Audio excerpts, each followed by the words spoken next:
নমস্কাৰ অসমীয়া বাতৰি চাওক। এক নম্বৰটো খবৰ, জোনমণি ৰাভাৰ 2023 চনৰ 16 মে হৈছিল ঘটনা। SI জোনমণি ৰাভাৰ মৃত্যু তদন্ত নতুনকৈ 6 গৰাকী আৰক্ষীৰ বিৰুদ্ধে বিভাগে তদন্ত ঘোষণা। CBIয়ে অসম আৰক্ষীক তদন্ত কৰিব দিছে। 6 জনেই কৰ্তব্যত গাফিলতি, প্ৰমাণ নাইকিয়া কৰা অভিযোগ। আৰক্ষীয়ে বৰ্খাস্ত কৰিছে আনাৰুল ইছলাম আৰু চন্দ্ৰ বৰা। তেতিয়া 2 জন আৰক্ষী বিভাগত কৰ্মৰত আছিল। 2 নম্বৰটো খবৰ, হাজাৰ হাজাৰ ছাত্ৰ-ছাত্ৰীলৈ ভাল খবৰ। 6 অক্টোবৰত প্ৰতিগৰাকী ছাত্ৰীয়ে লাভ কৰিব নিযুত মইনা আঁচনি টকা। দ্বিতীয়বাৰৰ পৰা এই আঁচনি টকা 10 তাৰিখে পাই থাকিব। মুখ্যমন্ত্ৰী ডাঙৰ ঘোষণা। 3 নম্বৰটো খবৰ, ভণ্টি জংকিৰ লগত কীবৰ্ড আৰু তবলা বজোৱা জুবিন গাৰ্গ কেনেকৈ এজন গায়ক হ'ল গমেই নাপালে, জুবিন গাৰ্গৰ মন্তব্য। 4 নম্বৰটো খবৰ, 42 লাখ টকীয়া এযোৰ কাপোৰ। কাপোৰযোৰ পালেহি আদালত। নামী দামী ডিজাইনৰে প্ৰস্তুত কৰা।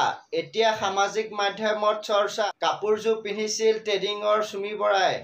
5 নম্বৰটো খবৰ, NI সহযোগত 15 আগষ্টত পৰেশপন্থী কাণ্ডত জড়িত 15 জনক ঘটনাৰে জড়িত বুলি গ্ৰেপ্তাৰ কৰিছে অসম আৰক্ষীয়ে। 6 নম্বৰটো খবৰ, নলবাৰী জিলাত হাজাৰ হাজাৰ টকা আকস্মিকভাৱে সোমাইছে বহুত লোকৰ বেংক একাউণ্টত। 7 নম্বৰটো খবৰ, কুখ্যাত হানি ট্ৰেপিং চক্ৰৰ এগৰাকী যুৱতী। প্ৰথমে বন্ধুত্ব, তাৰ পিছত প্ৰেমৰ ছলনাৰে লুণ্ঠনৰ জাল। হাই প্ৰফাইল চক্ৰৰ বিৰুদ্ধে গুৱাহাটী হাতীগাঁও আৰক্ষী থানাত এজন ব্যৱসায়ীয়ে এজাহাৰ দাখিল কৰিছে।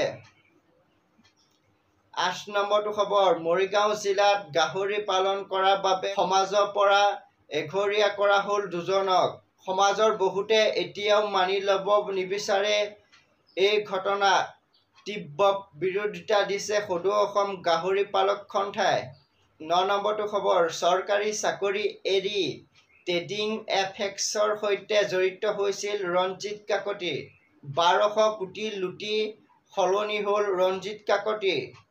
বাইক এৰি লৈছিল অডিঅ'। ডিব্ৰুগড় জিলা এৰি গোৱা আৰু মুম্বাই আলহী হৈছিল। 10 নম্বৰটো খবৰ, নলবাৰীত DB ষ্টক কাৰ্যালয়ত অসম আৰক্ষী অভিযান। আৰক্ষীয়ে পৰীক্ষা কৰিছে কাৰ্যালয়ত থকা প্ৰ-পত্ৰসমূহ। 11 নম্বৰটো খবৰ, যোৱাকালি প্ৰচণ্ড গৰমৰ বাবে ৰাজ্যত হাহাকাৰ পৰিস্থিতি। গৰম সহ্য কৰিব নোৱাৰি এজন যুৱকৰ মৃত্যু হয়। এই ঘটনা সংঘটিত হয় দেৰগাঁৱৰ ASTCৰ ওচৰত।